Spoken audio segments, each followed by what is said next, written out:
नमो तस्य भगवतो अरहतो सम्मा सम्बुद्धस्स।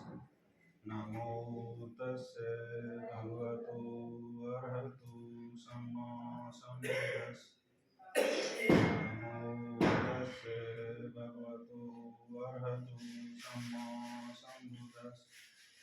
बुद्धं शरणं गच्छामि, धम्मं शरणं गच्छामि, संघं शरणं गच्छामि, द्वितीयंपि बुद्धं शरणं गच्छामि, तृतीयंपि धम्मं शरणं गच्छामि, द्वितीयंपि संघं शरणं गच्छामि, तृतीयंपि बुद्धं शरणं गच्छामि, तृतीयंपि धम्मं शरणं गच्छामि, तृतीयंपि संघं शरणं गच्छामि। पाणातिपाता वैरमणि सिक्खापदं समादियामि।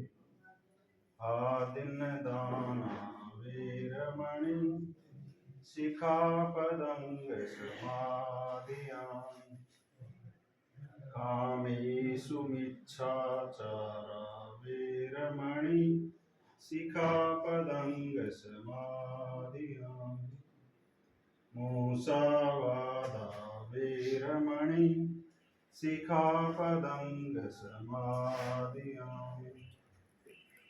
सुरामेर्यमद्यपमादपाना वैरमणि सिक्खापदं समादियामि। सबै कुशलस्य करणं कुशलस्य उपसम्पदा सचित्तपर्योदपनं एतं बुधानुशासनम्। सर्वे सत्ता सुखी होन्तु, सर्वे होन्तु सुखिनो, सर्वे भद्राणि पश्यन्तु, मा किञ्चित् दुःखमागमः। दुनिया के सभी प्राणी सुखी हो, सभी का कल्याण हो, सभी को कल्याण का मार्ग मिले, किसी को कोई दुख न हो। नमो बुद्धाय। जय हिंद, जय संविधान। दुनिया के सभी बुद्ध को नमन, पूरी प्रकृति को नमन, सूर्य चंद्रमा वायु जल पृथ्वी सभी को नमन। समानता स्थापित करने वाले सभी महापुरुषों को कोटि कोटि नमन।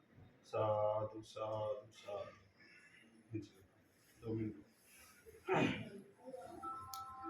ज्यादा समय नहीं लेंगे आपका, 2-3 मिनट और ले लेते हैं।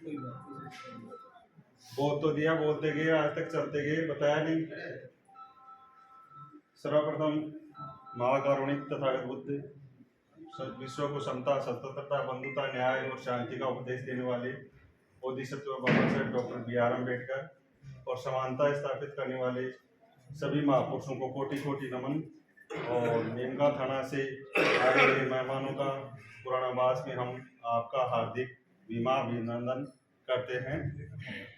पाली भाषा में 2500 साल पहले भगवान बुद्ध की पाली भाषाएं थी और इनको इसलिए मानते हैं, इन्होंने बराबरी के लिए काम किया था, सबको समानता के लिए काम किया था, इसलिए भगवान बुद्ध को माना जाता है विश्व में। और वैज्ञानिक दृष्टिकोण है नमो तस्य भगवतो अरहतो सम्मा सम्बुद्धस्स। मतलब उस भगवान बुद्ध को नमन करते हैं जिन्होंने सबके लिए बराबरी के कार्य किया, राग द्वेष ईर्ष्या सबको भगन किया और सबके लिए समानता के लिए कार्य किया। बुद्धं शरणं गच्छामि, मैं बौद्धिक ज्ञान की शरण में जाता हूँ, बुद्धि की शरण में जाता हूँ। धम्म सत्य के मार्ग पर चलने वाला, इन्होंने लिखा है, उसके मार्ग पर चलेंगे। और संघ अन्याय के खिलाफ लड़ने के लिए अपने एक जगह रहेंगे। 5 शील बताए हैं। पहला, प्राणी मात्र की हिंसा नहीं करना। दूसरा, चोरी नहीं करना। तीसरा, व्यभिचार नहीं करना। चौथा, झूठ नहीं बोलना। 5वां, नशा नहीं करना। व्यक्ति को 5 शीलों का पालन करना चाहिए। पाली भाषा में थे, यदि अपनी शीलों का पालन करेंगे तो अपने आप ही अच्छे दिखने लग जाएगा। तो और सब अकुशल से कर्मणि, अकुशल कार्य पाप कहते, पाप नहीं करेंगे। तो अपने अच्छे रहेंगे, और करेंगे तो पीछे से अपने अच्छे नहीं रहेंगे, तो अकुशल कार्य नहीं करना चाहिए।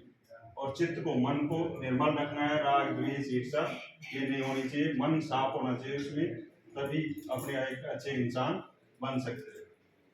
तो इस प्रकार से ये भगवान बुद्ध ने बताया। अब चलते चलते बाबा साहब ने संविधान लिखा अपने लिए, 1 मिनट का और है, वो प्रस्तावना में बता देता हूँ आपको।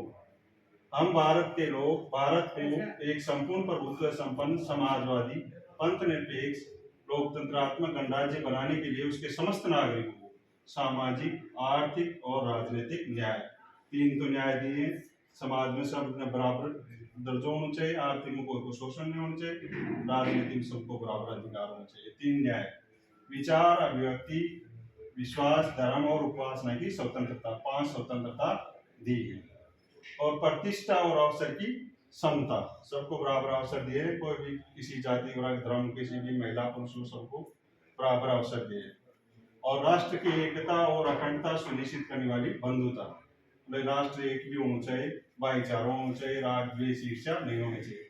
4 चीज अपन संविधान प्रस्तावना में दी है बाबा साहब, समता स्वतंत्रता बंधुता और न्याय। बराबरी के लिए काम करना है, बराबरी जब तक नहीं मिलती है तब तक अपने बाबा साहब द्वारा लिखित पुस्तकों को पढ़ना है। धन्यवाद, ज्यादा टाइम नहीं लिया।